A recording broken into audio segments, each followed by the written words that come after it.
What's going on, guys? Welcome back to Gotta Get Back, the Samurai Jack and Review Show. Welcome to Project Potter. My name is Kyle, your host. This is episode 57, guys, as we make our way through the official halfway point, season 5, the final season of Samurai Jack. If you haven't seen the show before, guys, we're recapping every episode. It's a favorite character, a favorite scene, score out of 10, and some trivia. And so we're going to kick it off here with the recap, guys. We get the kind of infamous, or we've seen this a few times now, Aku's like home base, or the pit of hate. It's just like that big like tree sprout of like dark like black, almost looks like a tree without any branches or lights. And it looks kind of like Aku, and this is the pit of hate. This is where Aku lives. But we see this army march up, and it's like these guys in shields and or this metal armor, I should say, and they've got horns and stuff. And then we see the Scotsman roll up. And this is not the Scotsman we know. This is a Scotsman 50 years in the future, so he's an old man now. He's got an eye patch, and he's got a sword. He's in a wheelchair, and he's got a whole bunch of daughters. And they all look pretty much identical. There's a funny scene where, he rolls up, and his daughter's pushing him. And he's like, aye, laddie. He's like, we're going to take down this wretched beast or whatever. And then he's like, Susan, what are you wearing? And it's like, she's wearing like the kilt and all that, but he's like, I take you out to battle for one time, and he's like, you got to cover yourself up. And she's like, Dad, and she puts the cloak over her, and then he's like, and that goes for the rest of you too. And he's got like 100 daughters, dude. And they all cover the cloak. It's a nice moment. They're like, Dad. So the Scotsman, he's been getting busy. Okay, let me tell you, with his wife. So we knew he loved his wife, but he sure shows it here. We don't get the wife in this picture, but the Scotsman is rolling up. They go to Aku, they find Aku, and they start firing all these missiles at him. And Aku's sitting there, and he's bored, and he's like, and he's like, stop all this noise. And so they have this huge army, and Aku sends this big, like, basically bowling ball out, and just wipes out like pretty much the entire army. So all that's left is the Scotsman and his daughters. And Aku actually comes out, and he's like, what do you want? And the Scotsman starts yelling at him. He's like, oh, you're too afraid to show your face. You know the samurai's out there. And he's like, you're just a big baby. He's like, that's all you are. And Aku's looking at him like, And the Scotsman gets his last words in there. Aku gives like a bored face. Then he just zaps him with his eyes, and he takes out the Scotsman. No problem. The sword is shattered. And we see an awesome shot of the Scotsman skeleton in the wheelchair. And Aku is like, why did he have to bring up a samurai? And then he goes back into his lair. And we're like, oh no, the Scotsman died. But he instantly comes up as like a force ghost. And the daughters are like, Daddy, you're alive. He's like, well, kind of. And they're like, but how? And he says, Celtic magic. And she looks at the sword, and it's got the runes on there. So pretty cool that he still lives on as like a force ghost. But we pick up our main story here, guys, with Ashi. If you remember last time, she was having second thoughts on killing Jack, or what the truth is and all that. So she's sitting there. They're on this island, if you guys remember, and it's nighttime. And she looks up, and it's like a Lion King moment, basically, where, Simba looks at Mufasa in the clouds, where she's like, the moon turns into the high priestess, and she's like, Ashi, like, kill the samurai while he sleeps. She's like, no, I can't. And she's like, well, you have betrayed us. And she's like, I just want to know the truth. And she kind of turns back into the moon there. So it's like a hallucination of Ashi, we think. And so it's morning now, and Ashi wakes up, and Jack is like fighting this big like lizard sea dragon, whatever. And he's like, get on. And Ashi gets on, and she kind of gives him a stare, but she gets on. She's starting to trust him a little bit. And then they go on this journey where they're like flipping upside down. They go underwater, and he's like, hold on tight. And their dynamic is starting to build a little bit. Ashi is starting to really like turn in favor of Jack a little bit. But nonetheless, like the animation was a little weird here. I was a little surprised at how bad it was when they go up in the air, and it's just like a weird turn, and it wasn't very smooth. I was surprised. And in just a couple places, like Ashi was standing when they get back on land, like it looked like she was floating. So I'm a little surprised at the lack of polish in season 5, but I'll certainly forgive it. But we go over to like a fire, and Jack is there. When they get on land, I also should mention that Jack says goodbye. Like Jack's like, peace out, dude. Like you're no threat to me anymore. And he's like, I'm good. And Ashi like gets kind of mad, and she obviously is lonely, and so she's like, "You're not going to get rid of me that quickly." So she comes up on the fire, and Jack is like, "What do you want?" She's like, "I want to know the truth," and he's like, "No." And she's like, "What do you mean no?" She's like, "You can't deny me the truth," and he's like, "I can." He's like, "You're too clouded by Aku's hate." He's like, "You're not going to change who you are." And she's like, "Well, try me." And she gets mad and she yells at him, and then she hops up onto like the cliff above him. And then she like, they're not talking, and she goes, "The stars, they're created by Aku, right?" And Jack is like, "No." He's like, "The stars are not created by Aku." And she goes, "So who then?" And Jack goes, "My mother told me a story when I was little." And then we get this really cool sequence. He's like, there's a little boy and a little girl named Sun and Moon. And he's like, they rode a phoenix into the dark, and they shot all these arrows, and they exploded, and those became the stars. And she's like smiling, and it's a really nice story. And Jack takes her on this journey where then he says, "Let me show you." And he goes over, and there's this one beautiful tree left around like this valley that's like all dead. And he's like, "This is Aku's destruction." He's like, "This used to be nature's, like all nature." He's like, "This used to be filled with beautiful trees." And he's like, "Aku destroyed all of them except for one to send a message for his power, like to remind everyone of his power." And she's like, "Damn." And then they go to see Aku City, which is the scene behind me. And he's like, "This is like the beckoning of all hate," or he's like, "This is where the hate begins," and all that stuff. And so they get like an outfit eventually. They go into the city, and they're kind of tracking a couple different things. It's a little weird because Jack gets like a weird outfit, but they're going through like different towns, and Jack is like, "See, Aku has decimated this city and this city and this city."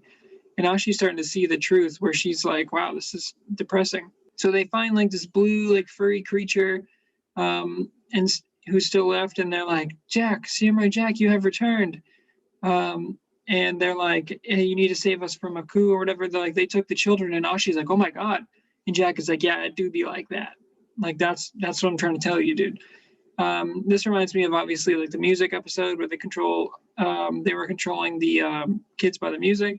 So Jack and Ashi go into the town, and then all the kids turn into like these crazy like creatures, like hungry creatures that are being controlled. And Jack is like, "Kill the source." And he throws Ashi up there, and Ashi's going after the source. There's like one guy controlling the music. Ashi actually gets trapped, and she gets like put on these four like it's got her hands and her legs like stuck. And there's like this guy in this mask, and he's like just another weak protector or whatever. And he like shocks her. And Jack is like trying to fight off these kids, but he won't hurt the kids. So he's kind of just like pushing them away and trying to get away and waiting for Ashi to take him down. And eventually Ashi just like gets shocked, and she gets so mad that she goes like Super Saiyan basically. And she like resists the lightning or the shocks. And then she gets her hands free and her arms free. And then she like starts attacking back at this guard. And, it's like this, it's just like an IT dude underneath it. It's like this guy who thought he was so menacing with the armor, but as soon as you take off the armor, it's like, "What do you have?" So Ashi takes him out. And it's funny because she just like whoops him. And so they stop the signal. And so all these kids who are like brain controlled, like they just immediately like they like yell in pain, and then they fall to the ground. And Jack has like a horror moment because he thinks they're all dead. And he's like, "No, no." And then he like breaks down, he looks down, and he sees the ancestor, that samurai with the green hue. And he actually walks with the samurai this time, which is really interesting because Ashi comes in later. And then it turns out all these kids woke up, so they were just knocked out unconscious. And she's like, "Jack, look." She's like, "They're fine." And then she's like, "Jack?" She's like, "Samurai Jack." She has no idea where Jack is, and we saw Jack walk away, so that can't be good. And he's going with the ancestors. But she's looking for Jack, and that is how the episode ends.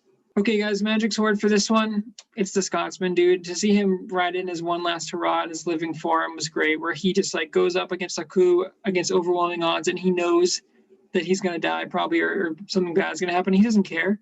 Dude, he just goes in and he talks shit to Aku, and Aku is just like, he's like, "You're just a big baby," and he's not afraid of Aku at all. And so obviously Aku like shoots him and kills him, and we get a nice skeleton, and it's kind of a sad moment, but then he obviously comes back as a Force ghost. So, but the Scotsman and his daughters, I guess, as well, get the magic sword for this week. For Portal in Time, guys, it's got to be that scene where Jack tells the story of the sun and the moon going up in the stars. It was really nice to see Ashi like on top of the cliff, and she's like frowning at first, and then she's smiling because she's like starting to realize that Jack is right and like he's a good dude and he's shown her all the ways that she's been tricked and been wrong. So I like seeing that Ashi is being turned. And just that story, it kind of like started to convince her because she was still kind of pissed at Jack at that point. And then this was the first time where she was like, wow, that's really nice. And she's like, maybe we should hang out again sometime. So that was my portal in time for this week. First score for this one, guys. Honestly, I wasn't crazy about this episode, but then after talking about it, reviewing it a little bit, I'm going to put my score up a little bit more because kind of going through, I was like, oh, well, that actually is really cool, or that is neat, or I didn't think about this when I was watching it. So this is going to get a 7.7 for me. It's an okay episode. I didn't think too much happened. There's no like crazy battle scenes. We get the opening scene with the Scotsman, but that's just like a massacre. It shows you really how powerful Ku is still. But I love that like Scotsman is just like, hey, you're still afraid of the samurai, and he's still out there, and he's like, that's why you don't want to come out. And it's like, yeah, I mean, we know Jack doesn't have a sword, but Aku doesn't know that. And so Aku is just hiding. He probably got so afraid of the sword and probably lost to Jack so many times that he was just like, yeah, I'm good, dude. So he's kind of in hiding, and he's, depressed and all that stuff. And it's just an interesting dynamic. But to see Jack and Ashi's relationship start to turn from like hatred to Ashi slowly turning, and Ashi wanted to know the truth, and Jack is like, I can't show you the truth, but now I'll show you the truth, but you can handle the truth. It's cool, but yeah, just a decent episode overall, but I think something that builds towards the larger picture for sure. All right, guys, Jack facts for this week. So this episode features the return of the Scotsman since the first season, which we know is a brief return, but he does come back in ghost form. This is 50 years in time. He's killed by Aku pretty effortlessly. We also find out he has a whole bunch of daughters now in these 50 years. And then we find out about his sword being able to keep him alive as a ghost after death. This is also the first time that Aku and the Scotsman have gotten in a physical confrontation, which wasn't much of a confrontation, but still, this is interesting because when Aku sees the Scotsman for the first time, in the shadow of Aku, he's talking about him, but this is the first time in person that they actually meet face to face. So that's kind of a big moment for the Scotsman. So I'm glad that he got to do that before he went out. Also, guys, interesting tidbit here. This is the first episode to not feature blood. So the rest of the episodes in season 5 are rated TV 14, which is like a mature rating. And then this one is actually rated TV PG. And it did feel like a lighter rating here. So that's probably why I didn't like it as much. I like the darker tone of the new season. So just an interesting bit that they wanted to ease up a little bit. Maybe they thought it was overkill or too dark. So they kind of put like a nice kind of softer episode in season 5, but it still touched on enough dark themes, I think, to get the message across. Also, this part I missed on, guys, when I was watching. This is the first time the mysterious mounted samurai speaks. He tells Jack that it is time, and then Jack just says yes and follows him to an unknown destination. So, yeah, I mean, we thought this was like a suicidal thing before, but now maybe not. Maybe Jack has time, but also Jack just thought that he, killed a bunch of kids. So maybe Jack's going off the deep end. I don't know, but that's super interesting to see kind of where that goes.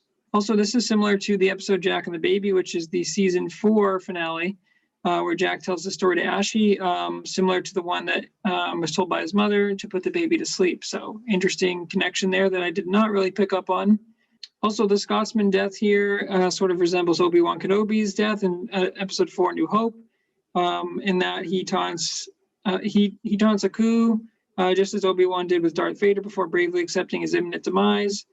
Additionally, Scotsman returns as a spirit stronger than ever, much like Obi-Wan came back as a Force ghost. So I can see that connection for sure. And according to the Scotsman, Jack has inspired many to oppose Aku. This is first seen in Aku's fairy tales, where children are no longer terrified of Aku and openly roleplay his defeat by Jack and his allies. This also applies that the minions prevented Scaramucci from boarding a ship, given his status as one of Aku's top assassins. But yeah, he says like Jack is inspiring so many people to go against you in the hundreds of thousands. So like his mark is being felt for sure. So the scene where Ashi is caught and electrocuted is a possible reference to the movie Dexter's Laboratory, where number 12 gets strapped down and punished with an electric whip by Mandark. Don't really remember Dexter's Lab that much, but hopefully that means something to you guys. The last one here, guys. So the scene with the Dominator electrocuting Ashley, it's similar to the Powerpuff Girls episode Bubble Vicious, excuse me. During the episode, Bubbles is captured by Mojo Jojo, classic villain, dude. And he electrocutes her with an invention of his until out of range, she manages to break free from her restraints. And after enduring the torture, similar to how Ashley managed to survive electrocution before breaking free from her bonds and killing the Dominator. Another similarity is both Bubbles and Ashi share the same voice actress, Tara Strong. So there is a real connection there. And that is going to wrap our Jack Facts for this week. All right, guys, that's it. Another episode, if I can speak. We are 57 down now, so we are officially halfway. We're 5 down, 5 to go, guys. 5 final episodes of Samurai Jack. So excited to get to the end, but a little sad as well. But yeah, thanks for checking out Project Potter. Thanks for checking out Gotta Get Back. Like, comment, subscribe, bring that bell notification. Until next time, guys, gotta get back.